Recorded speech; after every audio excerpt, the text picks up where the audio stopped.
Non nevica più come una volta e questo è un dato di fatto. Il comune di Tarvisio insieme a Promoturismo decidono di programmare interventi per correre ai ripari e far fronte alla necessità sempre più impellente di utilizzare i cannoni da neve artificiale per sopperire alla carenza di quella naturale. Nello specifico i cannoni sulle piste di Tarvisio ci sono, per renderli più efficienti occorre una vasca dove accumulare l'acqua con cui viene alimentata la spruzzata artificiale che consente di rendere le piste da sci sempre praticabili.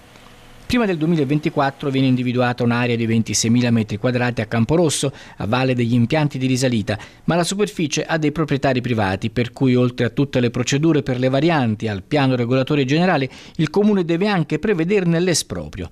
E qui sorge il problema. I proprietari, difesi dall'avvocato Carmine Pullano, si oppongono alla costruzione della vasca e si rivolgono al TAR contro il Comune per impugnare la variante, ma i giudici lo respingono per carenza di interesse, ovvero il ricorso impugna un provvedimento, la variante appunto, che non è stata ancora prodotta e approvata, quindi non esiste, mentre gli altri documenti impugnati sarebbero solo atti propedeutici alla predisposizione di una variante del piano regolatore e non hanno caratteristica di provvedimento.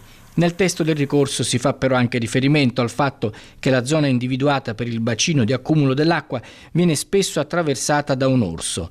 L'opera andrebbe ad alterare le condizioni che tanto piacciono al plantigrado frequentatore di montagne, boschi e prati del Tarvisiano.